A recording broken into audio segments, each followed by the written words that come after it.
देखिए, एसएसपी साहब से बात हुई थी, उन्होंने कहा तो है कि 5 दिन में अपराधी को हम पकड़ के लाके देंगे। अब देख रहे हैं, 3 दिन तो हो गया मेरे पति को गया।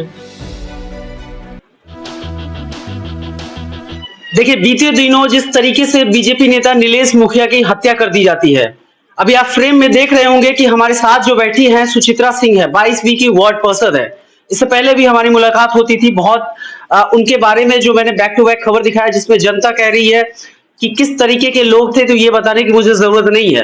लेकिन जिस तरीके से आरोपियों पे आरोप लग रहा है और आरोपी अभी पुलिस के गिरफ्त से बाहर है, और पब्लिक कल जो बोल रही थी कि शूटर को पकड़ के खाना पूर्ति करने की कोशिश की जा रही है, तो बताइए कि बिहार का जो स्थिति है इसको क्या बोलिएगा।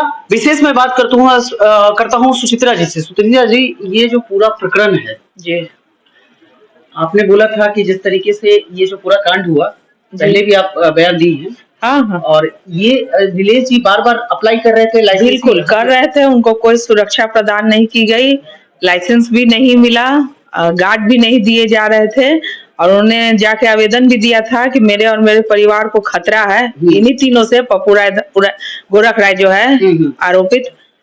लेकिन फिर भी पुलिस प्रशासन ने कुछ नहीं किया, और इसका अंजाम आप लोग के सामने है कि मेरे पति की जान उन्होंने ले ही ली। अच्छा, एक बात बताइए, पुलिस प्रशासन क्या इन तीनों आरोपी जो हैं इनके दबाव में काम कर रही थी, जो इस तरह का मतलब सुरक्षा मुहैया नहीं करवाया या ना लाइसेंसी हथियार दिया? तो क्या माने, इसको यही मानेंगे ना हम। ये लोग आज तक घूम रहा है, इतना कांड करके घूम रहा है आसानी से, ना इसको कोई सजा मिल रही है, ना इसको पकड़ने में कोई जोर दिया जा रहा है। हम लोग यहाँ अपना समझिए कि इलाज तक लेके गए नीलेश मुखिया को, लेकिन उन्होंने आखिरकार अपना दम तोड़ ही दिया। अब इसके बाद मैं क्या अपील कर सकती हूँ? या तो मुझे अपराधी को पकड़ के लाके दे, जिस सजा की मैं मांग कर रही हूँ वो दे, और नहीं तो अपना कदम हम लोग खुद उठाएंगे। ऐसा थोड़ी है कि नीलेश मुखिया चले गए तो उनके पीछे हम लोग नहीं है उनका परिवार, ऐसा नहीं है। पूरा प्रकरण सुचित्रा जी आप देखी हैं बड़े गौर से, लगातार उनके बात को रिजेक्ट किया गया। जैसे लाइसेंसी हथियार की बात हो, उस समय केस कर दिया गया। जैसे भाई साहब भी बता रहे थे, उनके बड़े भाई, कि जब भी वो अप्लाई करता था कोई केस में डाल के, और उसको लोग का हाथ रहता था, मतलब हल्का फुल्का कुछ हुआ भी तो उसमें अपना टांग इसको डालना जरूरी रहता है कि वही मौका अच्छा है, इसको फंसा दो उसमें। जैसा कि एक खबर बहुत ज्यादा देवन राय का जो आप लोग देखे होंगे चल रहा था कि उनकी हत्या करवा दी गई, ठीक है, पता नहीं किसका लाश लाके जलाया, अंतिम संस्कार किया, 2 दिन किया उसका विधि व्यवहार जो भी होता है, तीसरा दिन देवन राय आ जाते हैं। अब बताइए ये क्या है? तीनों, ये जो उस दिन आ गया देवन राय, नहीं तो उस दिन तो तीनों भाई के लिए अरेस्ट वारंट निकलता, गिरफ्तारी का। हाँ, इसके घर पे क्यों नहीं अब कुर्की जब्ती हो रहा है? क्यों नहीं हो रहा है? इसको क्यों नहीं वारंट निकल रहा है? इसका क्या पुलिस देख रही है भाई? इतने दिनों से क्या देख रही है, और क्या हमें दिखाने की कोशिश कर रही है? अच्छा, इसको राजनीतिक हत्या आप मानती हैं? है ही, बिल्कुल है, क्योंकि 22B से भी अपनी भाभी को चुनाव लड़वाने के लिए उतारा था, 22C से भी था, मेयर भी बनने चली थी, पूर्व डिप्टी मेयर जो है, उनको तो हम साफ साफ बोलते हैं कि कायर हैं, झूठी महिला हैं, बोलती है कि मैं घर की महिला हूँ, लेकिन किसी अपराध में कम नहीं है वो महिला।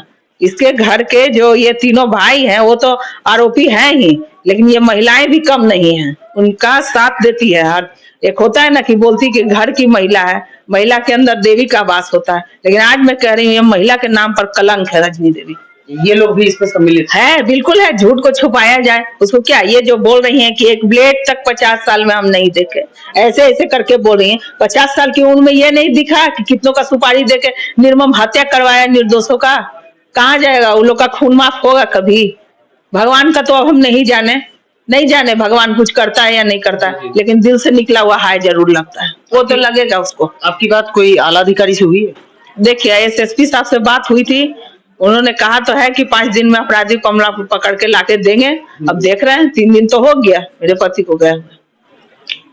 देखिए, 3 दिन हो गए। आला अधिकारियों ने कहा, जिस तरह का आश्वासन दिया है कि 5 दिन में जो अपराधी आरोपी जिन पे आरोप लग रहा है, पप्पू राय, धप्पू राय, और एक और कौन है मैडम? गोरख राय है, तीनों भाई है, उसके साथ एक और मिला हुआ है, जो कि वो लोग पकड़ा अगर जाएगा ना तो उसका पता चलेगा। हाँ, और जो भी है इसके लिए तो हम फांसी का सजा ही मांगते हैं, क्योंकि आप लोग देख रहे हो कि अपराधी खुद ही फांसी का सजा मांगे। सफाई दे रहा था अपनी कि अगर मैं कहीं से भी संलिप्त हूँ तो मुझे फांसी की सजा दी जाए। तो मैं कहती हूँ कि आइए, पुलिस प्रशासन तो आपका इंतजार कर ही रही है, कहाँ चले गए हैं?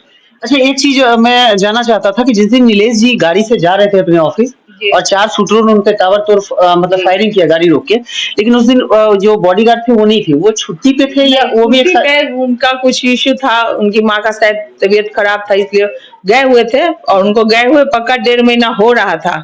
और अब जो ये घटना घटी है उसके बाद पता चला कि 1.5 महीने से ये लोग रेकी कर रहा था, रोज इन पर नजर रखी जा रही थी। तो इसको अच्छे से भले भांति पता था कि मतलब इनके साथ कोई गार्ड नहीं है, ये बिल्कुल निर्भय होके जा रहा है, आ रहा है, कहीं भी खड़ा होकर किसी से भी बात करता है और अच्छा मौका है उसके मरवाने से 4 दिन पहले यहाँ से गायब हुआ है वो कि हाँ क्या स्पाइन कोड में दिक्कत हो रही है, चर्बी हो रही है, चल नहीं पाते हैं, जैसा कि रजनी देवी जी बोल रही है कि 10 कदम चल नहीं पाते हैं, तो गए कैसे, कहाँ गायब हो गए हैं? बोलती कि यही है, तो कहाँ है, कहाँ है भाई? बोलते कि यही कहीं होंगे मेरे पति, यही कहीं। हाँ उस दिन बोली, आप वीडियो में भी सुन सकते हैं। तो कहाँ है? नहीं है तो कहाँ चलेगा? चल जब नहीं होता है उनको क्या होगा? गरीब आदमी का धन मार के, हत्या करके, लूट पटार करके क्या होगा? चर्बी ही जमेगा ना शरीर में, क्या होगा? इसीलिए तो इतना चर्बी जमा हुआ है, निकल नहीं रहा है। क्या बताया जाता था कि आप लोग के पड़ोसी हमको बोली देखिए मेरे अंदर इतना आग लगा हुआ है, अपनी दुख मेरा इतना बड़ा है, मैं इतना बोल रही हूँ वही बहुत है आप लोगों से। जी जी जी। कहती है कि बीमार आदमी के साथ ऐसा नहीं करना चाहिए, लेकिन जो मेरे साथ हुआ है मैं अब क्या करूं उसके साथ? उन्हीं से जाके थोड़ा जवाब कोई ले ले। उनके पति बीमार है, ऐसा गलत नहीं करना चाहिए उनके पति के साथ। बोल रही है कि बीमार आदमी के साथ नहीं करना चाहिए, गलत कर रही है सुचित्रा। मेरे साथ अब क्या होगा? मेरा तो नहीं लौट के आएगा, अब नहीं ना आएगा कभी लौट के। अब मैं क्या करूं उनके साथ? मेरा गलती उनको दिख रहा है कि मैं गलत कर रही हूँ। आपने तो अनर्थ किया है, इसके लिए आपको फांसी की सजा मिलेगी, दूसरा कोई उपाय नहीं है मेरे पास। ये लड़ाई अंत तक आप लड़ेंगी इस चीज की? बिल्कुल लड़ूंगी, बिल्कुल लड़ूंगी। देखिए, तो 22B की वार्ड पार्षद सुचित्रा सिंह ने सीधे तौर पे कहा है कि इस मामले में जबकि अभी इनके पति अब नहीं रहे, किसी तरीके से इन्होंने अपने बयान को हमारे साथ साझा किया, एक बहुत बड़ी बात है। और इन्होंने कहा कि इस लड़ाई को अभी ये जारी रखेंगे जब तक कि आरोपी जो हैं उनको फांसी का फंदा नसीब नहीं होता है। फिलहाल के लिए आप ये बताइएगा कि ये पूरी कॉन्वर्सेशन, पूरी जो वार्ता हम आपने सुनी हमारे साथ, इस पे आपकी क्या राय है? अपनी प्रतिक्रिया हमारे साथ साझा कीजिएगा।